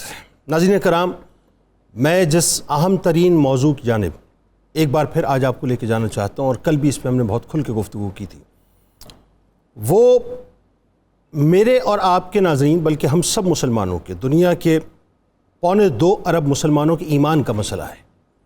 اگر اس نظریے کو، اگر اس سوچ کو، اگر عشق کی اس شدت کو، اگر عشق کی اس حدت کو ہم اپنے وجود سے نکال دیں ناظرین، تو پھر ہمارے جینے کا مقصد بالکل ختم ہو گیا۔ میں ابھی تک اس حیرت میں مبتلا ہوں ناظرین کہ پوری مسلم امہ کی جانب سے ایک آواز ابھی تک نہیں اٹھی ہے۔ میں ابھی تک اس حیرت میں مبتلا ہوں کہ مجھے یہ سمجھ نہیں آتا کہ پاکستان کے مقتدر حلقوں کی جانب سے ابھی تک ایک آواز نہیں اٹھی ہے۔ مجھے حیرت میں ناظرین اس بات نے مبتلا کر دیا ہے، اور مجھے انتہائی ادب کے ساتھ یہ بات کہنے دیں کہ آج جو یہ پورا تماشا، جو ایک سیاسی کھیل سجا ہوا ہے، یہ جو میوزیکل چیئر کے ارد گرد رقص ہو رہا ہے مستقل، کہ وزارتیں ہمیں مل جائیں، مناصب ہمیں مل جائیں، کرسیاں ہمیں مل جائیں، کس کو کیا مل رہا ہے، کس کو کیا دیا جا رہا ہے، کون کیا لے رہا ہے، کون بیک ڈور سے بارگیننگ کر رہا ہے، کون اپنے مفادات کی جنگ لڑ رہا ہے، ایک رسہ کشی کا ماحول ہے ناظرین، ایک رسہ کشی کا ماحول ہے۔ اور جو کچھ بھی پاکستانی عوام نے اس وقت ظاہر ٹی وی سکرینز پہ دیکھا ہے ناظرین، جو کچھ بھی ظاہر پنجاب اسمبلی میں ہوتا رہا یا کچھ دن پہلے قومی اسمبلی میں ہوتا رہا، مجھے حیرت ہے ناظرین، مجھے حیرت ہے، مجھے سمجھ نہیں آتا کہ ہم مسلمان ہیں، ہم اللہ اور اس کے رسول صلی اللہ علیہ وآلہ وسلم کے نام لینے والے ہیں، ہم نے رمضان کے تقدس کو پامال کر دیا، ہمیں رسول کریم صلی اللہ علیہ وآلہ وسلم کی ناموس تک کا پاس نہیں ہے، ہمیں رسول کریم صلی اللہ علیہ وآلہ وسلم کے تقدس، ان کے احترام تک کا پاس نہیں ہے۔ یعنی ہماری سوچ صرف یہ ہو گئی ہے کہ ہائے دنیا، ہائے دنیا، ہائے دنیا۔ ہماری سوچ صرف یہ ہو گئی ہے کہ ہائے کرسی، ہائے کرسی، ہائے کرسی۔ ہماری سوچ یہ ہو گئی ہے کہ ہائے منصب، ہائے منصب، ہائے منصب۔ اور ہماری سوچ یہ ہو گئی ہے کہ ہائے حکومت، ہائے حکومت، ہائے حکومت۔ ہمیں اس حد تک حکومت، کرسی، جاہ و حشمت عزیز ہے کہ سرکار مدینہ صلی اللہ علیہ وآلہ وسلم، جو ہماری جانوں سے زیادہ ہم سے قریب ہیں، جن کا احسان عظیم ہم پر ہے کہ ہم مسلمان ہیں، جن کا احسان عظیم ہے ہم پر کہ ہم انسان ہیں، ہم نے ایک آواز ان کی ناموس کے لیے بلند نہیں کی۔ ہماری ساری توجہ اپنے مناصب کے لیے، ہماری ساری توجہ اپنی حکومتوں کے لیے، ابھی تک ناظرین، ابھی تک اس وقت ٹل رائٹ ناؤ، ابھی تک کوئی ایک آواز بلند نہیں ہوئی کہ وہ ملعون گیٹ ویلڈر جو ڈچ پارلیمنٹیرین ہے، بلکہ بچ پارلیمنٹیرین ہے، اسے ڈچ پارلیمنٹیرین کہنا صحیح نہ ہوگا، بچ پارلیمنٹیرین ہے، اس نے جو سرکار مدینہ صلی اللہ علیہ وآلہ وسلم کی تضییق کی، اس نے جو سرکار مدینہ صلی اللہ علیہ وآلہ وسلم کی بارگاہ میں گستاخی کی، مستقل وہ ٹویٹس کر رہا ہے، اور مسلمانوں کے جذبات سے کھیل رہا ہے۔ ایک آواز ابھی تک پاکستان سے بلند نہیں ہوئی۔ یہ کتنی نوحے کی بات ہے ناظرین، یہ کتنی پریشانی کی بات ہے، یہ کتنی تکلیف کی بات ہے، یہ ڈوب مرنے کا مقام ہے ہمارے لیے کہ جن کے لیے ہم اس کائنات میں آئے ہیں، جن کے لیے ہم جی رہے ہیں، جن کے لیے ہمیں مرنا ہے، جن کے لیے ہمیں اپنا سب کچھ قربان کرنا ہے کہ ہمارے ماں باپ، ہماری آل اولاد، ہمارا سب کچھ ہمارے نبی کے نام پہ قربان ہو جائے، یہ صرف دعووں تک بات رہ گئی ہے، یہ صرف آوازوں تک بات رہ گئی ہے۔ اپنی آوازوں کو بلند کیجئے سرکار مدینہ صلی اللہ علیہ وآلہ وسلم کی ناموس کے لیے۔ یہ تکلیف دہ بات ہے کہ آج ہم اقتدار کی جنگ کے اندر اس حد تک غرق ہو چکے ہیں کہ ہمیں سرکار مدینہ صلی اللہ علیہ وآلہ وسلم کی توقیر، ان کی ناموس کا کوئی خیال ہی نہیں ہے۔ ذرا سوچئے کہ پیغمبر اسلام کی توہین آزادی اظہار نہیں، یہ میرا آپ کا فیصلہ نہیں ہے، یہ وہ لوگ کہہ رہے ہیں، یورپی یونین کی عدالتیں یہ بات کہہ رہی ہیں، یہ ورڈکٹ دے چکی ہیں، لیکن اس کے باوجود بھی ہمارے یہاں سے کوئی سفیر، کوئی مشیر، کوئی وزیر، ایون وزیر اعظم صاحب نے ابھی تک کوئی گفتگو نہیں کی اس موضوع کے اوپر، ابھی تک کوئی گفتگو نہیں کی۔ خدا کا واسطہ باہر نکلیں اور اپنی آواز کو بین الاقوامی سطح پر اٹھائیں۔ یہ جو گیٹ ولڈر ہے جو کہ ڈچ پارلیمنٹیرین نہیں ہے بلکہ بچ پارلیمنٹیرین ہے، اس بچ کو اس کی اوقات بتلائیں، اس کے گلے میں وہ پٹا ڈالیں کہ جو ایک غیرت اسلامی کا پٹا ہے، اس کے گلے کے اندر وہ پٹا ڈالیں جو خودداری کا اور غلامی رسول صلی اللہ علیہ وآلہ وسلم کا پٹا ہے جو ہمارے گلوں کے اندر موجود ہے۔ اسے بتائیں کہ یہاں پر پاکستان کے اندر پلپلے لوگ نہیں رہتے، پاکستان کے اندر وہ لوگ رہتے ہیں، وہ مسلمان رہتے ہیں الحمدللہ، وہ عاشق رسول رہتے ہیں کہ جن کو سرکار مدینہ صلی اللہ علیہ وآلہ وسلم کی توقیر، ان کی ناموس، اپنی جان، اپنے مال، اپنی عزت، اپنے آبرو، اپنے والدین، اپنے بچے سب سے زیادہ عزیز ہے۔ ناظرین کرام، میں آپ تمام افراد سے گزارش کروں گا کہ سوشل میڈیا پہ بھی اپنا وقت برباد مت کیجئے صاحب، مختلف قسم کی ٹرینڈنگز مت کیجئے، مت بنیے پولیٹیکل آلائے کار ایک دوسرے کے، مت بنیے، وہ کام کیجئے جو آپ کو دنیا میں بھی کام آئے، اور کل بروز محشر جب آپ کھڑے ہو تو گنبد خضرا کے مکین پکار کے کہیں ہاں یہ میرے امتی ہیں کہ جنہوں نے اپنی بساط کے مطابق میری ناموس کی حفاظت کے لیے ایک آواز کو ضرور بلند کیا۔ آغاز کرتے ہیں۔ ہمارے ساتھ جو شخصیات موجود ہیں یقیناً کسی تعارف کی محتاج نہیں ہے۔ پہلی شخصیت میرے دل کے بہت قریب، ممتاز عالم دین محترم جناب مفتی محمد فاروق القادری صاحب تشریف فرما ہیں، اور میرے دائیں جانب ممتاز عالم دین محترم جناب مفتی محمد طاہر تبسم قادری صاحب تشریف فرما ہیں، اور آج ملک کے ممتاز شناخہ جناب ظہیر عباس قادری صاحب اپنے ساتھیوں کے ساتھ موجود ہیں۔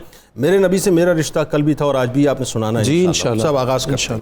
یہ جو بچ پارلیمنٹیرین ہے، اس نے جو ایک بار پھر تصدیق کی اور یہ تواتر سے کر رہا ہے، اور یہ میں اس کی ٹویٹس کو فالو کر رہا ہوں، مجھے تو حیرت ہے کہ ابھی تک کوئی آواز ہمارے یہاں سے نہیں اٹھی ہے، یعنی اس حد تک ہمارے ضمیر کیا مردہ ہو چکے ہیں؟ جنید بھائی، یہ شیطان ایک طویل عرصے سے ننگا ناچ رہا ہے اور بے حسی اپنے حد سے تجاوز کر چکی ہے امت مسلمہ کی جانب سے۔ سربراہان مملکت اسلامیہ غفلت کی نیند سو رہے ہیں، اور اس سے بڑھ کر یہ کہ یورپی یونین کی ناراضگی کی وجہ سے، بلکہ ان کی ناراضگی کے خدشے کی وجہ سے جو مصلحت آمیز خاموشی اختیار کی گئی تھی، اب غور کرنے کا مقام ہے کہ اس خاموشی نے اس مجرم کو اور زیادہ حوصلہ دیا ہے۔ دیدہ دلیری سے آپ کی خاموشی نے اس کو مزید دلیر بنایا اور اس کی توہین میں اضافہ ہو گیا۔ میں یہاں پر یہ گزارش کرنا چاہتا ہوں، جتنا آپ لوگ، میں خصوصاً پاکستان کے ذمہ داران احباب اقتدار سے بات کرنا چاہ رہا ہوں، ہم دیکھ رہے ہیں ایک عرصے سے کہ آپ اپنی کرسی کے لیے لاکھوں کا ہجوم لے کر روڈوں پر آ جاتے ہیں، سر توڑ کوشش کر رہے ہیں مسلسل کہ میری کرسی محفوظ رہے، جس کی جا چکی وہ دوبارہ اس کے حصول کے لیے سٹرگل کر رہا ہے۔ آپ اپنے اقتدار کے لیے اتنی سٹرگل کر سکتے ہیں، ایمان کے لیے کیوں نہیں کر سکتے؟ سرکار کی ناموس کے لیے، جان ایمان کے لیے کیوں نہیں کر سکتے؟ روح ایمان کے لیے کیوں نہیں کر سکتے؟ اپنے ایمان سے پوچھئے اور اپنے گریبان میں جھانک کر دیکھیے۔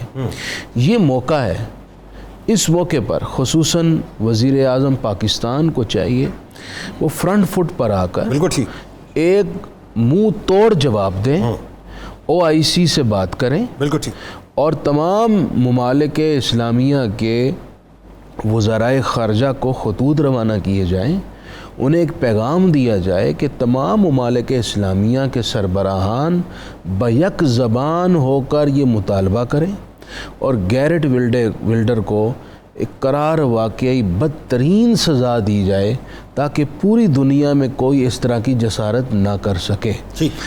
اس کے ساتھ میں یہ بات عرض کرنا چاہتا ہوں، پوری دنیا کے مسلمانوں نے اس سے قبل بھی اس ملعون کی گستاخی پر سراپا احتجاج ہو کر اپنی آوازیں بلند کی ہیں۔ بالکل ایسا، بہت سارے ممالک کے سربراہان نے مذمت بھی کی ہے، لیکن ان پر کوئی اثر نہیں ہوا۔ بالکل ایسا، اس سے ایک بات یہ سمجھ میں آتی ہے کہ ہمارا اپنے ملکوں میں ہی سراپا احتجاج ہونا ان کے نزدیک کوئی انڈیکیٹ نہیں ہے، بالکل صحیح، کوئی ان کے لیے کوئی پریشانی کی بات نہیں ہے۔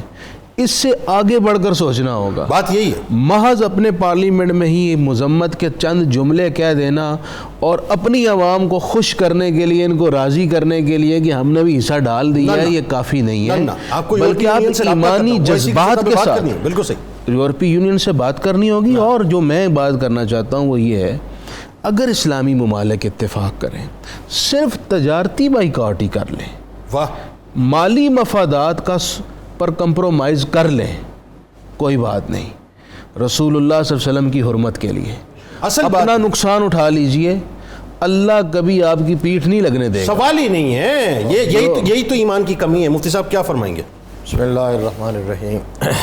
نماز اچھی، روزہ اچھا، حج اچھا، زکوٰۃ اچھی، مگر میں باوجود اس کے مسلمان ہو نہیں سکتا، نہ جب تک کٹ مروں میں خواجہ بطحا کی عزت پر، خدا شاہد ہے کامل میرا ایمان ہو نہیں سکتا۔ جو آپ نے اپنی گفتگو میں جن جذبات کا، جس غیرت کا اظہار کیا ہے، آپ یقین جانیے امت مسلمہ کے بچے کے یہی جذبات، اللہ، اور آپ نے ان کی ترجمانی کی۔ اللہ تبارک و تعالیٰ آپ کا جذبہ قبول فرمائے، آپ کو جزائے خیر عطا فرمائے۔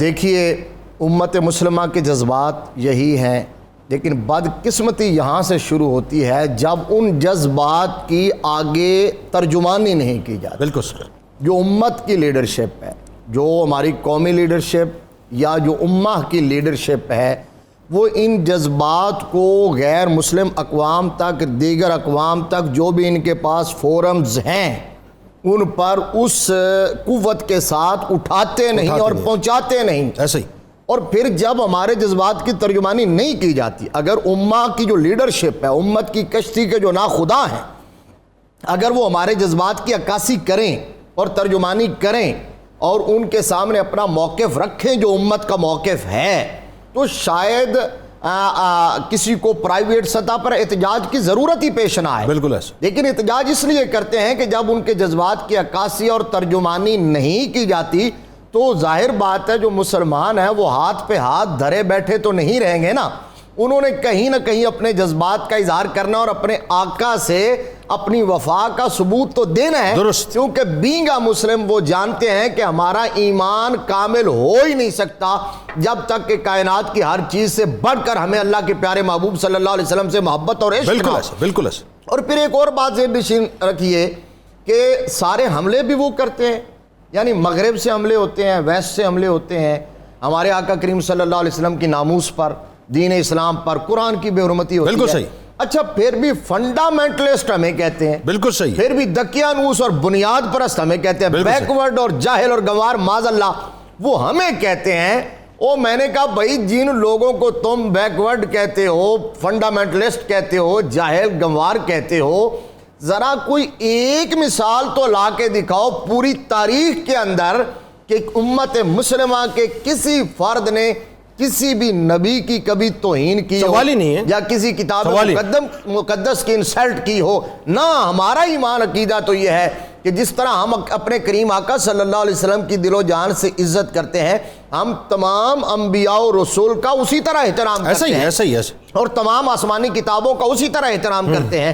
لہٰذا یہ جو آزادی اظہار رائے کے نام پر آپ کرتے ہیں یہ آزادی اظہار رائے نہیں ہے. بالکل ٹھیک. یہ تو ہمارے جذبات سے کھیلنے کے مترادف ہے. اس بات کو سمجھیے آپ. جس طرح ہولو کاسٹ پر وہاں بات نہیں ہو سکتی, ہمارے لیے ایک ہی نو گو ایریا ہے, ایک ہی ریڈ زون ہے, اور وہ ہمارے آقا کریم صلی اللہ علیہ وسلم کی عزت اور ناموس ہے. بالکل بالکل ٹھیک, بالکل ٹھیک ہے. اس میں کوئی کمپرومائز ہو ہی نہیں سکتا اور نہ کمپرومائز ہونا چاہیے.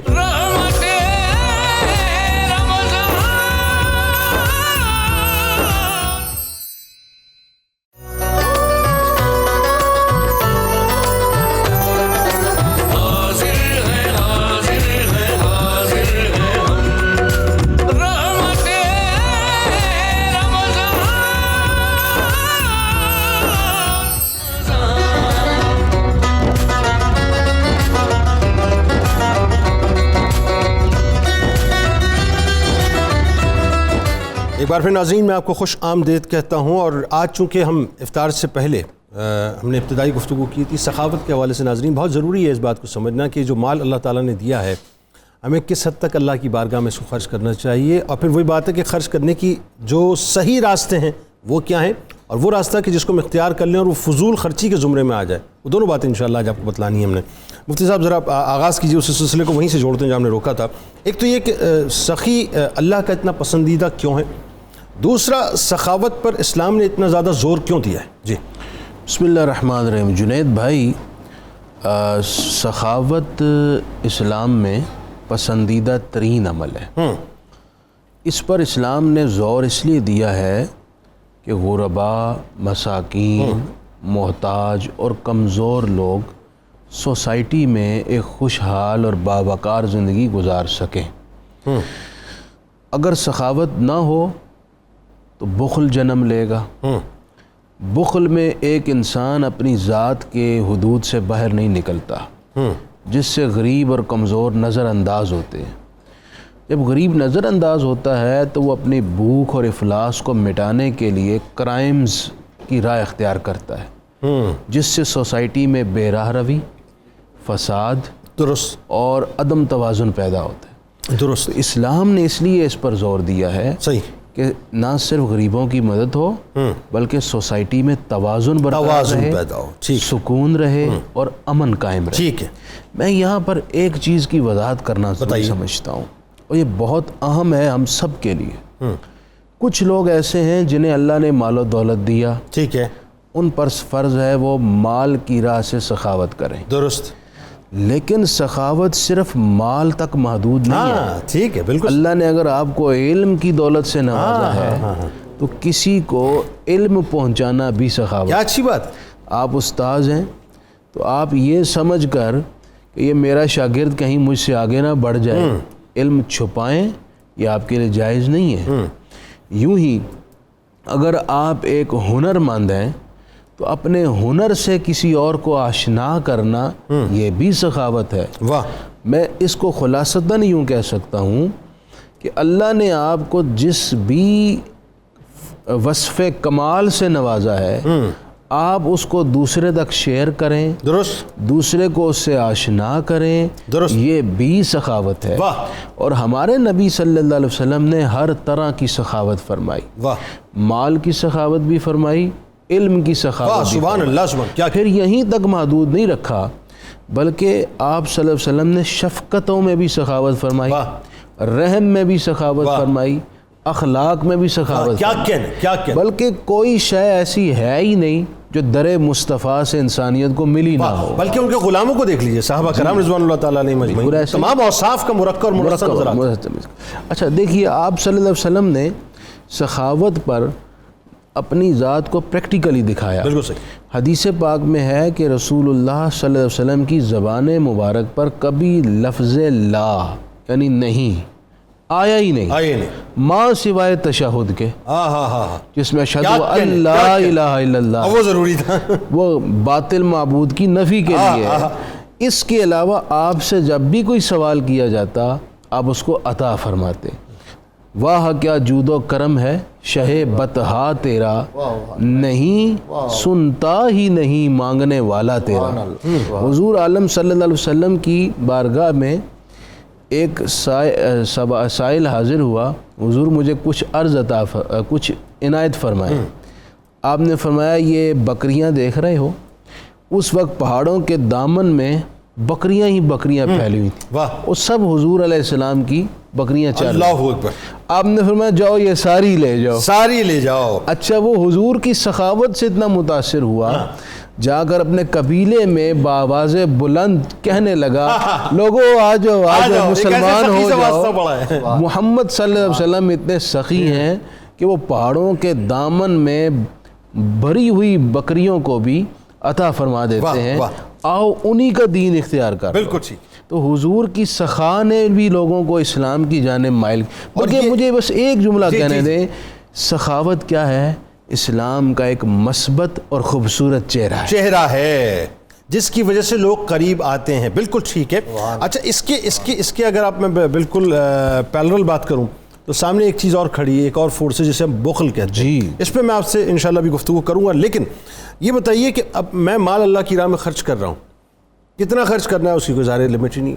لیکن وہی بات ہے کہ میں نے اگر 1 روپیہ بھی کسی ایسی جگہ خرچ کر دیا جو کہ منشاء خداوندی کے مطابق نہیں ہے یا اس فریم میں نہیں ہے جو فریم اللہ اور اس کے رسول نے سیٹ کیا ہے، تو پھر وہ فضول خرچی میں شمار ہو جائے گا.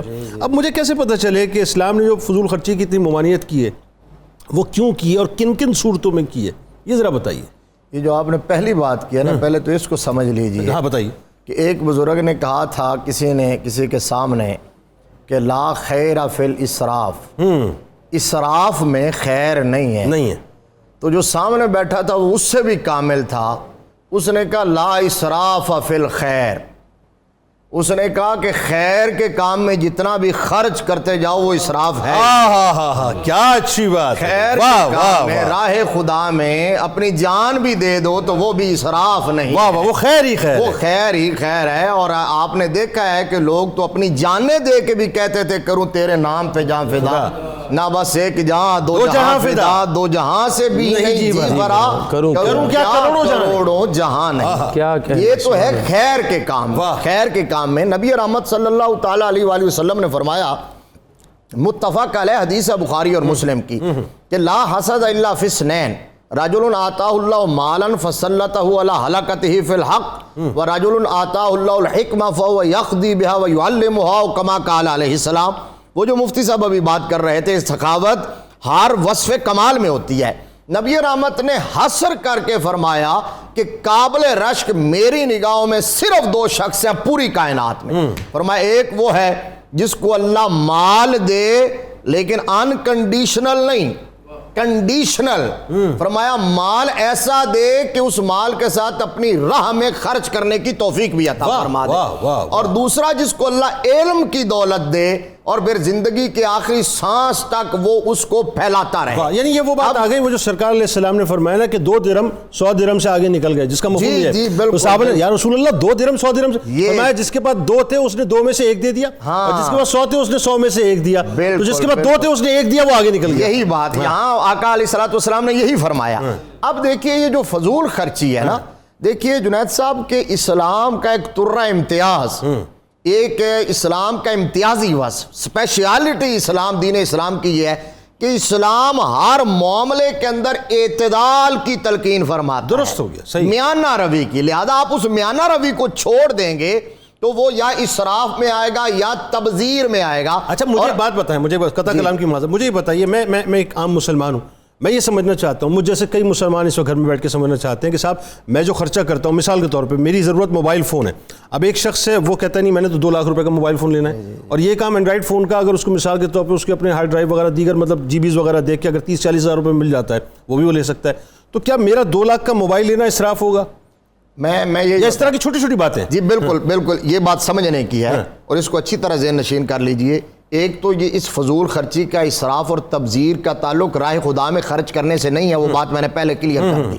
وہاں جتنا بھی خرچ کریں گے وہ اللہ کو مطلوب، محمود اور مقبول ہے. ٹھیک ہے. اب یہ ہے ہماری اپنی ذات کے حوالے سے، ہم جو اپنے اوپر خرچ کرتے ہیں، اپنے بچوں پر خرچ کرتے ہیں، اپنے معاملات میں خرچ کرتے ہیں، تو اس میں بھی دین اسلام نے، اللہ رسول نے حکم دیا ہے کہ اعتدال کی راہ پر رہو، اعتدال کو نہ چھوڑو، حد سے نہ بڑھو. ٹھیک، حد سے بڑھو گے تو وہ اسراف آئے گا. اب 2 چیزیں ہیں، ایک قرآن نے کہا انہ لا یحب المسرفین، مسرفین اسراف کرنے والوں کو اللہ پسند نہیں کرتا. اچھا جی انہ لا یحب المسرفین. فرمایا لا تسرفو، فضول خرچی نہ کرو. اللہ کریم فضول خرچ لوگوں سے محبت نہیں فرماتا، محبت نہیں کرتا. دوسری بات فرمایا لا تبذر تبذیرا، فضول خرچی نہ کرو. ان المبذرین کانوا اخوان الشیاطین، جو فضول خرچی کرتے ہیں وہ شیاطین کے بھائی ہیں. یہ تو قرآن نے کہا ہے. یعنی وہ تو جو وضو کرتے ہوئے اگر پانی ہم نے زیادہ بہا اس میں بھی اسراف ہے، وہاں بھی اس میں بھی اسراف ہے. آپ نے ضرورت سے زیادہ سو لیا، اس میں بھی اسراف ہے. اچھا آپ نے جتنی آپ کی ضرورت تھی اس سے زیادہ آپ سو رہے، یہ بھی اسراف ہے. آپ کو جتنی طلب سی اس سے زیادہ کھایا، یہ بھی اسراف ہے. آپ ڈرا رہے ہیں؟ جی یہ ڈرا نہیں رہے، یہ ہے، یہ نعمت ہے. آپ اور بھی سن لیں جو اللہ نے ڈرا رہے. ہاں جی، آپ بشارت بھی دے دیتا ہوں کیونکہ الایمان بین الخوف والرجاء، خوف اور امید کے درمیان رکھے ہمیں. اور میرے نبی مبشر بھی ہے اور نذیر بھی ہے، اور مبشر پہلے ہے. وہ یہ ہے جنید بھائی، دیکھیے جو نعمتیں اللہ نے عطا کی ہے نا وہ تو نظر آنی چاہیے اپنے اوپر. حضور کے سامنے ایک بندہ آیا تھا تو فرمایا تمہارے پاس نعمتیں جو اللہ نے دی ہے وہ نظر کیوں نہیں آ رہی؟ نظر. بس آخری جملہ یہ ہے، خوف اور امید کے درمیان کی بات بتا دیں. ہاں جی، خوف اور امید کی، یعنی اللہ سے ڈرتے رہنا چاہیے اور اس کی رحمت سے پر امید رہنا چاہیے. ایمان اسی چیز کا نام. کلوزنگ ریمارکس، وقت بالکل ختم. بخیل کے لیے ایک جملہ. ایک تو میں جملہ یہ کہوں کہ جو چیز زیبائش اور آرائش کے لیے یوز کی جائے وہ بخل، وہ اسراف نہیں ہے. جو نمائش کے لیے مسئلہ بخل جنید یعنی جو ضرورت کی ہے اور جو آسائش کی ہے، یہ فرق ہمیں خود دیکھنا ہے. اچھا جنید بھائی، بخل کنجوسی ہے. جہاں خرچ کرنا ہے وہاں بھی خرچ نہ کرنا بخل ہے. بخل مال میں بھی ہے. بخیل شخص اپنے بیوی بچوں اپنی ذات لوگوں کو محروم رکھتا ہے. اور دوسرا بخل، حضور نے فرمایا ابخل الناس من بخل بالسلام، جو سلام نہ کرے وہ بھی بخیل ہے. فرمایا البخیل من ذکرت عنده فلم یصلی علیہ، بخیل وہ ہے جس کے پاس میرا ذکر کیا گیا، میرا نام لیا گیا، اس نے مجھ پر درود نہ پڑھا، وہ بھی بخیل ہے. اور جنید بھائی بخل یہیں تک نہیں ہوتا بلکہ احساسات میں بھی بخل ہوتا ہے. اچھا آپ نے بہت خوبصورت بات کی اور مجھے وہ اچھی بھی لگی، اور یہ موقع ہے کہ اس موقع پر آپ کی حوصلہ افزائی کی جائے، لیکن میں اپنے ایکسپریشن سے آپ کو فیل نہ کروں کہ مجھے اچھی لگی ہے. یہ بھی بخل ہے. ایسا لوگ کرتے ہیں ویسے. آپ کی بیگم صاحبہ نے کھانا بہت اچھا بنایا جو کہ میں نے ایک دفعہ کھایا بھی. اور اگر آپ کسی کی تو آپ کی بات پر ایمان لے آتے ہیں، ایمان میں لگایا نہیں ہے. یہ جنید کے دل کے قریب ہے، لانا پڑے گا ایمان. کسی کی اہلیہ نے کھانا بڑا اچھا بنایا اور آپ کو کھانا کھا کے بڑی اس میں لذیذ فیل ہوا ہے، آپ تعریف کریں، آپ تعریف نہ کریں، یہ بھی بخل ہے. اسی طرح بچہ کامیاب ہوا ہے، اس نے اچھے مارکس لیے ہیں، آپ اس کی حوصلہ افزائی نہیں کر رہے، یہ بھی بخل ہے. آپ کے ماتحت آپ کے ملازم نے بڑا اچھا کام کیا ہے، اس نے سکسیس حاصل کی، آپ اس کی تعریف نہیں کرتے، یہ بھی بخل ہے. تو بخل صرف مال میں نہیں ہوتا، بخل احساسات میں بھی ہوتا ہے. آخر میں بخیل کا انجام یہ بتائیے، ایک بخیل کا انجام کیا ہوگا؟ وہ جو سخاوت اور بخل پیرالل، اگر ہم مال کے پرسپیکٹو میں دیکھ لیں، نبی رحمت، ہاں مال کے نبی کہ وہ اپنا سخی جنت کے قریب ہے، لوگوں کے قریب ہے. نبی رحمت نے فرمایا سخی اللہ کے بھی قریب ہے، اللہ کی مخلوق کے بھی قریب ہے، جنت کے بھی قریب ہے، جہنم سے دور ہے. اس کے اپوزٹ ہے بخیل جو جہنم کے قریب ہے، اللہ سے دور ہے، اللہ سے لوگوں سے دور ہے، جی جنت سے دور ہے اور جہنم کے قریب ہے. اس لیے یہ بخل، اور یہ ایک اور بات بھی ذہن نشین رکھ لیجئے مال کے ہی پرسپیکٹو کے اندر، قرآن کی نص ہے جنید صاحب وفی اموالہم حق للسائل والمحروم. یہ جو حقوق اور فرائض کی بات ساری دنیا کرتی ہے نا، اللہ فرماتا ہے او مالدارو، تمہارے مال میں میں نے سائلین اور محرومین کا حق رکھا ہے. یہ ان کا حق ہے، جو محروم طبقے ان کا حق ہے. وہ سنا دینا اللہکم التکاثر، سنا دینا. جی حتی زرتم المقابر، سنا دے ذرا. یہ کثرت کی خواہش نے کہاں تک پہنچا دیا. یہ جو ہمارے آج کل ہمارے لیڈر جو کچھ کر رہے ہیں آپ دیکھ رہے ہیں، یہ کثرت ہی کی تو خواہش ہے، یہ اقتدار ہی کی تو خواہش ہے. اللہ فرماتا ہے الہاکم التکاثر حتی زرتم المقابر، فرمایا تم قبروں کی منڈیر تک بلکہ قبروں کے اندر تک پہنچ گئے ہو، لیکن یہ کثرت کی خواہش جو ہے نا یہ تم سے ختم نہیں ہوئی. اور اسی خواہش کی وجہ سے وہ جہاں سے آپ نے پروگرام کا آغاز کیا تھا نا، نبی رحمت صلی اللہ علیہ وسلم نے یہ بات بھی درد دل کے ساتھ فرمائی تھی کہ مجھے اپنے بعد تمہارے بارے میں شرک کا تو خوف نہیں ہے، لیکن اپنی امت کے بارے میں جس چیز کا خوف ہے وہ یہ ہے کہ دنیا کی محبت میں غرق ہو جاؤ گے۔ سر وہ نہیں، وہ سنا دیجئے سر، وہ آپ سنا دیجئے پوری حدیث، وہن کی بیماری میں مبتلا ہو جائیں گے۔ خوف تمہارے دلوں میں خوف کمزوری پیدا ہو جائے گی، تمہارے دلوں میں دوسری اقوام کا رعب پیدا ہو جائے گا۔ بلکہ صحابہ نے یہ بھی پوچھا تھا کہ ہم تعداد میں کم ہوں گے، ہماری تعداد میں بہت نہیں، تعداد زیادہ ہوگی، لیکن سمندر کی جھاگ کی طرح۔ ہاں، سمندر کی جھاگ، وہ غیرت ایمانی، وہ غیرت دینی کہ آج ہم دنیا کے لیے یہ بات بھی بلا بیٹھے ہیں کہ کوئی ہمارے آقا کریم صلی اللہ علیہ وسلم کی صریحاً کر رہا ہے، اس پر ہم آواز بلند کرنے کے لیے تیار نہیں ہے، صرف معیشت کے لیے، اپنے نظام سلطنت کے لیے۔ حالانکہ مفتی صاحب نے کہا تم اللہ کے رسول کے لیے آواز بلند کر کے دیکھو، اللہ تمہیں ایسی جگہ سے رزق عطا فرمائے گا جہاں سے تمہارا وام و گمان جو لوگ اس وقت کرسیوں پر تشریف فرمائیں، بس ایک جملہ عرض کر رہا ہوں اور اس کے بعد کلام پہ جا رہے ہیں، یاد رکھیے گا یہ دنیا ختم ہو جائے گی، کرسی 2-4 سال 5 سال اور کیا، کچھ بھی نہیں، نام و نشان نہیں رہتا، زندہ وہ رہتا ہے جو نبی کی نسبت سے، نبی کی ناموس سے جڑا رہتا ہے کہ محمد کی محبت، محمد کی محبت دین حق کی شرط اول ہے، اسی میں اگر خامی تو سب کچھ نامکمل ہے۔ کرتے رہیے، کچھ بھی کرتے رہیے، رات انشاءاللہ زندگی رہی تو 2 بجے آپ سے ملاقات ہوگی۔